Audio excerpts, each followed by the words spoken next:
computer. There we go. Want to welcome everybody tonight. Hey, Tony, you awake? Okay. Hi, Dick. I'm glad you could make it. Marsha, hi. Hey. And Colleen, glad you're here tonight. Dorothy. And Lisa's out there somewhere. She keeps popping in and out. And of course, we got Don here tonight. And it's so nice that you guys show up for us. It makes it a little easier for us to do what we got to do. And hopefully we'll have a recording for everybody tomorrow. I didn't post that last one because I was just in and out of that too many times for me to think it was going to be worth watching. But hopefully we'll have success tonight with this one and very little problems. So I'm going to go ahead and, Jan's here. Hi, Jan. Hello. Hi. She's getting herself together there. Oh, dear. Can you hear us? Finally. Welcome. Thanks. So I'm getting ready to share the screen. And I'll use some help tonight if people don't mind helping me. And we're going to start with our little corner. And I did it a little different here today. I never know what I'm going to put here. And so this is what made it this week. And I had heard somebody, or in a book I was probably reading, say your body's not your masterpiece, your life is. And that just hit me in a way because of so much of what we always talk about is our body. And I just think that the saying couldn't be more right. Your body is not your masterpiece. Your life is your masterpiece. So the unfinished questions tonight is when I hear someone comment on weight, or when I hear someone comment on what I eat, or when I see someone obese, it makes me feel. And our standard, what I'm most grateful for today is, and what I most want to share tonight is, I have picked those three questions because of something that I'm reading. And I found it interesting that the different perspectives that are out there. And I thought, I wonder what each one of us would say. So I will comment on the top three. I'll do that. And then we'll move on through everybody else. When I hear someone comment on weight, I take into consideration why they were talking about that. Many times I realized that their comments were intended to bother anyone. It's probably me being more sensitive than them being rude. But it is still uncomfortable. I don't like that. It's to me, and probably because of my own experience, I've been sensitized. When I hear someone comment on what I eat,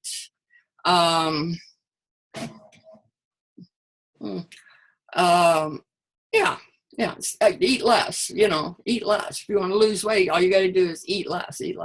And that's okay. I don't have any problem with that. I can get in a conversation about people and that because all people are different. Everybody isn't overweight for the same reasons. There's such a wide span of why people have weight issues that one thing isn't going to cover that. And when I see someone who's obese, it makes me ache for them because I want better for them. So that's basically how I feel about those three questions. Who wants to go next? And you can pick one, and it doesn't have to be any of those. Who wants to go next? I do it. Go ahead, Tony. When I see someone obese, it makes me feel like I want to help them, and I'm afraid to say anything. I want to give them my card or say, I know how you can get healthy, but I'm afraid to say anything in public, especially. Mm-hmm. That's how it makes me feel. I want to help them. Yeah, I know that feeling too. There's a story in the Take Shape for Life family where this one coach happens to also be a registered nurse, saw a man that was like 400 pounds in a restaurant. And she went over and sat down and told him, she says, I care about you. I can help you. And laid her card down and said, call me. And I thought, ooh, that takes guts, Yeah. Who's next? Thank you, Tony. I'll go next. Okay. I think when I see someone who's beast, it's like you just. I think about I was there, and thank God that Connie, that you were there for me and things, and I just but I'm like you, Connie. I don't have the nerve to go up to them, and I wished I did because some of them might have been very thankful. And of course, what I am most grateful for today is that Dick is doing unbelievably better. I know. That's so good. Yeah. Thank you. Glad to hear that. Yeah. So what are the questions since I can't see the screen? You can finish. When I hear someone comment on weight, you want to do that one first? Not really. Okay. When I hear someone comment on what I eat, No. when I see someone obese, it makes me feel. It makes me feel empathetic because there's just a rampant amount of obese. Lost her. Are people too, and they just need to be treated like a person, not judged by their weight. So I would just treat them like anybody else. Talk to them. Mm-hmm.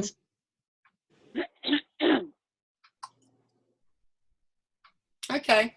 You done, Lisa? Yeah. Good. All right. Who's next? Me.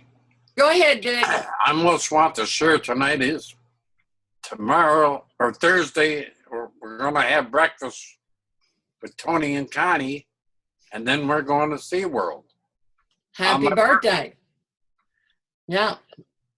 Dick's having a birthday on Thursday. 76. Wow. Woohoo!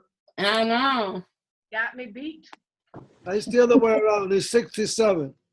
Yeah, Anybody else want to go? no. Not that I know. Well, but I lost everybody. Oh, okay. We can hear you. We can hear you, Don. But I can't find. Oh, there we go. Well, as normal, I'll probably do all of them. Okay. When I hear someone comment on weight, I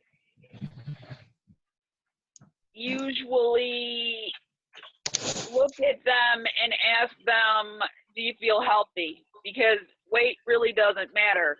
I have someone that I know that weighs 150 pounds and she's extremely upset about it. If I'm 150 pounds, my mom thinks I'm anorexic and she wants to, so weight, doesn't mean a whole lot to me. When I hear someone comment on what I eat, I sometimes get frustrated. There's a story that if my brother was on here, my brother Mark, for many, many years, he thought I was overweight because I was lazy and I ate crap. And they moved up north, but he still did work down here. And so he came to my house to live. And he actually apologized to me and said, I don't have any idea. He said, I've been so frustrated and upset with you because I thought you were fat because you eat junk and you don't exercise and you lay around and you do nothing. He said, but living here in your house, he said, you never sit still and there's no reason that you should be fat. You eat healthy. I don't understand it. He said, and I just want to apologize to you for all the years that I've just felt angry and upset because you are so overweight. He said, but I see what you eat. And, he is a junk food junkie. I mean, my son was in heaven because every time Uncle Mark would come home from work, he would bring in candy and junk because it was never anything we had at our house. So when I hear someone comment what I eat, I tell them I try to do my very best to eat as clean and healthy as I possibly can.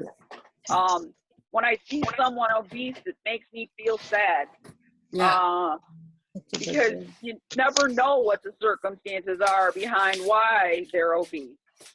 You know, and like Tony said, you want to help them, and it's hard. It's a thin line to walk, because you can offend them and make it worse, or you could make the difference for them. So something I pray about before I ever talk to anybody about weight, because it could make it be worse, and I don't ever want to do that. Mm-hmm.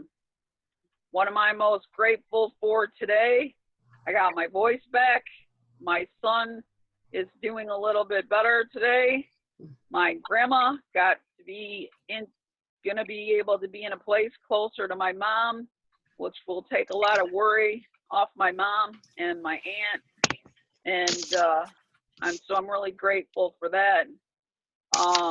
What I want most to share tonight is how important I feel that this group is, and whether we're in our challenge or we're not in our challenge, everybody in the group is still a part of my life. And that once we get from one challenge to another, I hope maybe people start to stay in the room, because once Connie puts us into a room and gets us a room, we can still talk to one another in that room. And a lot of times it's only me saying, "Good morning, team." Good morning, team. And me answering you. Right. And it's just the two of us. And so it's another way for us to, once we stop the one challenge, even though there's a couple weeks in between, and we still have the Zooms, and we have our huddle up and whatnot, we could still stay in the habit of going into the room and just, saying whatever we think or feel in the room. Just to keep up that support, camaraderie, that family. That's how I feel about everybody in the group. Thank you. That was wonderful. Who's next? Dorothy? Let's see. When I hear someone comment on weight, and that's a big topic, no matter what, I listen, and I wait to see if I have an opportunity to say anything about how I feel about it. When someone comments on what I eat, I tell them I'm trying to take care of myself. I want to grow old. That's good. When I see someone obese, it makes me feel sad. What I am most grateful for today, wow. I have such a long list. I don't even. Your mother got a place? She's supposed to go into it the first part of February, yes. Congratulations. Oh, yes, I'm very happy about that. And and what I want to share tonight is I'm glad to be here. There you go. Jan. Wow. Can I just say ditto? Yeah, you can. You don't realize, not meaning you, not you, I mean, we don't realize what our comments, what kind of impact we have when we open our mouth. A lot of times when I open my mouth, I put my foot in it. I have a tendency to do that. But people are basically people are private, and they really don't want your input on stuff. So you have to be very careful when you talk to people that you don't know very well, and even with people that you do know. And the intent is, as long as I have pure intent, I'm only trying for good. I try not to get upset if I upset somebody, because I never intend to do that. I only try to spread good. I don't want any bad to come from this section. I've told you guys many times in our huddle up and everything, how grateful I am that I got put in this group because I feel like I belong here. I don't come that all the time. I don't comment a lot on different things, but I still feel I'm part of the group. And I'm really not careful about what I say in the group, but I'm grateful to be here. It's one of the things that's really an important part to me. And I feel like I'm part of the group, and you don't feel at home and like you belong that many places in your life. And it's all done in the comfort of your home. I know. I love that. I love that. Thank you. That was really nice. Is anyone left? I'll go real quick. I'm not going to do all of them. Thank you. No, you go ahead with what you feel like sharing. I just wanted to comment on the when I hear somebody comment on weight. It depends on how it's being commented on. Is it like I need to lose weight, as in them saying it about themselves? Maybe they know that I went through the program and did really well and ended up pregnant, and maybe they're talking about their weight to me because they want information, or maybe they're saying it about somebody else, and that makes you obviously uncomfortable. But I do have a quick story, not when I was doing Take Shape, but a previous time when I was losing weight. I do believe I was doing Weight Watchers or something like that, and I had lost, I don't know, 10 or 15 pounds, and my husband was like, I said, oh my goodness, I lost like 10, 15 pounds. And I'm like, I said, my goal weight is like about 165. So I only have, like 30 pounds to go or something like that. Now, mind you, I am 5'9", and I am built like a football player. I swam in high school. I have shoulders and muscles like a guy on my forearm. So, like, I have a lot of muscle. So I'm not going to be much less than 165 without looking funny. So I said my goal weight's 165. I only got, whatever pounds to go. And he's like, well, why wouldn't you have a goal weight of 115? Oh my. Oh. So I said, I just looked at him and I'm like, wow. So I just said, I'm going to chalk that up to okay. a guy and not realizing what is a normal weight for a normal female. Yeah. And maybe you looked at too many magazines where they stretch the truth about their weight. That was funny. He has never, ever, ever said anything about my weight ever again. Oh my God. And I did not kill him. Oh, that's funny. Yep. Hey, Marcia. Hi, sorry I'm late. I was trying to find the link. Oh, good. You want to comment? Were you done? Were you done, Colleen? Yeah, I'm all done. Okay. I just wanted to do that one. I just thought that was a funny story. I loved it. Go ahead, Marsh. Well, it's terrible, but when I see someone obese, it makes me feel disgusted, and I hope I never get like that.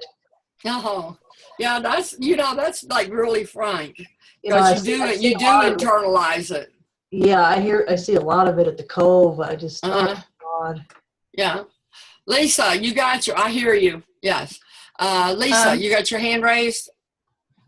Yeah, Lee. Keeps going back and forth. Difficulties. Now I can only see my face on the screen, and I keep getting booted out even of the Zoom. So love you guys. I'm going to catch the recording. Okay? Okay. You got it, babe. Everybody. All right. Is that everybody? Did everybody get to comment?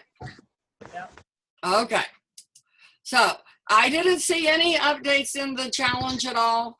Did anyone see anything that's worth passing on? The contest, everything's pretty straightforward. Yeah. All right. No, I had nothing today to comment. This is held over from last week, and I wanted to, it really goes along with what we're talking about when we get in here. And the question that we ask is who's the healthiest, there's no way to know that from looking. And if I ask you who's the sickest, there's no way to know that from looking at this. And the reason that is we don't know if they eat healthy. We don't know how much they move. We don't know if they have good behaviors or bad behaviors. We don't know if they supplement their diet. We don't know if they eat a high inflammatory diet. We don't know if they get enough sleep. We don't know what kind of environment. Are they in a negative environment in their house or a positive environment? And then, of course, the support. It's all those habits of health that we all talk about, and this just to me is proof that it comes from the inside out. And that's why I wanted to bring that up again today and hit on it just a little bit more. And when I covered the habits of health one by one in the room there, it was really beneficial to me to sit down there and really take each one of those and know that in each area of the habits of health that I could get better at this one, I could get better at that one, but really understanding what they were and the role they actually play when they all come together in creating optimal health in an individual, that really gives us a head start on everyone else. You are what you eat. Every 28 days, your skin replaces itself. Your liver, 5 months, your bones, 10 years, your body makes these new cells from the food you eat. What you eat literally becomes you. You have a choice in what you're made of. I thought of Dick when I put this up there. And do you see the little guy with the things on his shoulder? He's got a lot more little devils than he does an angel. And of course, I don't even eat salmon, but I know how healthy it is for you. And the asparagus. Yes. And so when you look at these two things and you do have the choice of eating whichever one you want to, you know in that minute which one is going to give your body something it needs and which one your body's going to have to work to get rid of it or store it somewhere you don't want to need. And then we still make that choice.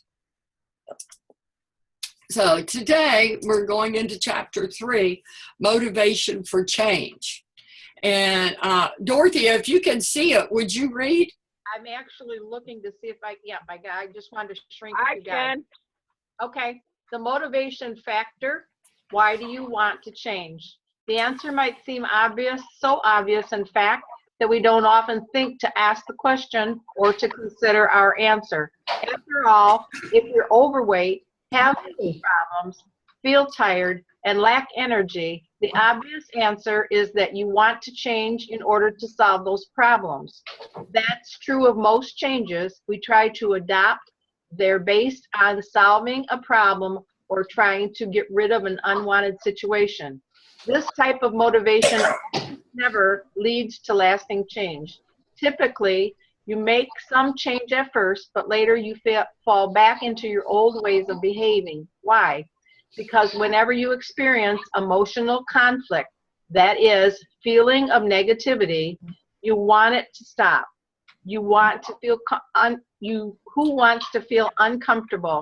You think about your health problems or about how much you hate the way you look, and your natural response is to feel terrible. In order to end that comfort, you take actions that make you feel better about yourself. Maybe you go on a diet or vow to change your couch potato ways and start exercising. But those actions aren't motivated by what you want, an outcome you desire, or so they lead you into a predictable cycle, yo-yo. Now, is that the end of it? Dieting, yeah, that was it. Yo-yo dieting, okay. I'm just missing the Okay. one. So here's another way of looking at this cycle. Your bad feelings, the intense emotions, they motivate you to take action, which reduces the emotional conflict. So then, once you experience the relief of less emotion, you're feeling better, you lost some weight, looking good, your motivation to change weakens and you have less need to act. then you have less emotional conflict, so it means you have less pressure and you do less action, and then that's a typical yo-yo pattern. And the most natural thing in the world is to fall back into your previous habits, eating, smoking, whatever it is you're trying to change. In fact, it's more than natural, it's inevitable. Here's a tip that's worth committing to memory. Conflict-driven motivation is one of the major reasons people yo-yo. You're going to motivate yourself by focusing on what you want, not what you don't want. Dawn, did you say you wanted to read? I said I can read for the moment, yeah. Go ahead. Problem solving versus desired outcome.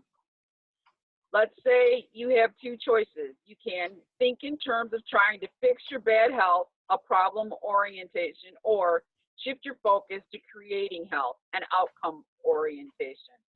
This is our control center. Take care of it. And that's our brain.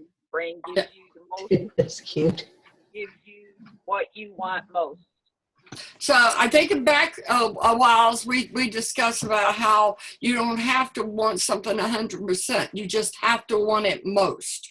So the more you move yourself away from the things that are bad for you and look at them as things that you really don't want anymore, and you start looking at the things you do want, because health has now become your first consideration. The day that scale balances and your brain knows what you want most is to be healthy, then your brain is going to give you what you want most. But it's a daily commitment to keep reminding yourself of what you want most. Go ahead, Dawn.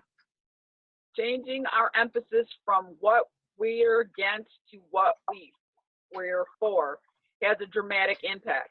We are merely against something, or do we want to create an important result? That's a very good comment. You could try to adopt the healthiest diet that ever existed. What you're motivated is to fix a health problem you may have or might have in the future. You'll be back to your old tricks in 2 years, with your weight back on in your worse shape than ever. Choosing the right way to eat is one of the most critical factors in creating health. But how do you go about making this new approach a true lifestyle change, one that lasts beyond the 2-year lifespan of most diets? As vitally important as the right approach to eating may be, that alone isn't going to do it. That's why reaching your healthy weight is only the beginning of your journey back to optimal health. The motivation factor is what makes all the difference between you yo-yoing, losing weight only to gain it back, or choosing to create optimal health by adopting healthy habits you can live with. Did you want to comment, Dawn? I just really like the first line. Our emphasis from what we're against or what we're for has a dramatic impact. That's right. Are we merely against something, or do we want to create an important result? When people look at me, they think I'm unhealthy. But if you ask my doctor tell you I'm as healthy as a horse. If I were to put my blood work up against a lot of other people's blood work, they would be flabbergasted at what my test results come out as. Wow. My body is pretty healthy, and even though I do go through something, I'm pretty dang healthy for somebody that's in the shape I'm in, you know? Exactly. And that was my point earlier, and it is the point of this entire subject tonight. And I hope it does hit home. You know, I had to read it over when it said you can try to adopt the healthiest diet that ever existed, but if your motivation is to fix a health problem, that struck me as that's okay to fix a health problem. But he's talking about if that's the only reason that you did it, then once you satisfy yourself, you've overcome that, you are going to go back to your whole old tricks. But if you truly decide being healthy is what you want to do, then you may have that occasional treat, as we call it, but it won't be your lifestyle. Your lifestyle will be, this is good for my body. That's all that goes in my mouth. And that's what they're talking about. Yeah. I have another good example is people who believe in antibiotics, a lot of time they'll start their antibiotics, but they start to feel well, and then they stop taking their antibiotics because they're feeling good, but they didn't really get rid of what they were taking their antibiotics for in the first place. And they end up getting sicker than they were in the first place because they didn't complete it, because they got to a point where they felt better, so they didn't remember to take and do what they're supposed to do. Mm-hmm. Yeah, very good point. Thank you, Don. Yeah. Hey, Marsh, you want to read this? Bird Mom. Oh, okay. All right. Why modern medicine has failed to stop the obesity crisis. Most of our medical system's energy goes toward reacting and preventing illness. Creating health, as obvious a goal as that may seem, just hasn't been a part of the picture. Only recently are some of the doctors beginning to shift their focus to exploring why people need help in the first place. They're beginning to realize that healing the sick, while a noble cause, just isn't as smart as making sure people don't get sick in the first place. What have we learned? That it's not enough to simply react to illness. It's not enough to settle for a state of non-sickness. We need to teach people how to actively create health by building a healthy body, mind, and long-term habits of health. Amen. Yeah. All right. Any comments before we go to our little closing video? I just thought that's awesome, because there is a paradigm shift as far as making us be healthy and not treating us for sickness. Exactly. To the whole body and what our bodies are telling them. Yes. And that same paradigm is happening in me, actually, and can happen in everybody, of where you realize that eating to be healthy as you can be is different from not caring whether you eat healthy or not. And that's where your body is sustained from. It can't pick what you put in your mouth, only you can. And I'm sure that when you give your body what it wants on a consistent basis, you're going to get back a lot of health you've given up over the years in order to satisfy some kind of tempting food that you think is going to taste good for the moment. It's making that shift back to what's going to keep me healthy. It all tastes good, but what's going to keep me healthy? So here we go. Y'all can see this? Yep. Hi, I'm certified health coach Becca Tinter, and today I want to talk to you about living on purpose. Why does that matter? Well, of course, because it affects everything in life. It affects our relationships, it affects how we parent, it affects how we feel about ourselves, how we treat other people, and that matters. And, you know, as I was pondering this, I thought about what we do as health coaches and what people do who care about their health, and then I thought about the word diet. And, you know, when I hear the word diet, I think short term, I think disappointed, I think restricted, I think quit. And I know when I started my health journey, that was one of my fears. I didn't want to do a diet, and I didn't want to be a part of that mentality. But what I did really want to be about was lifestyle change. And although we go through our own seasons of what this looks like and how it progresses, I cared very much that the things I was doing were going to move me forward. See, we all live in this micro environment. We live around people that either support our goals or pull us back from what we really want. And I was thinking about fish and how, you know, when they swim with the stream, it's nice and easy. And when they swim upstream, it's hard. It takes a lot of effort, and they get pushed back.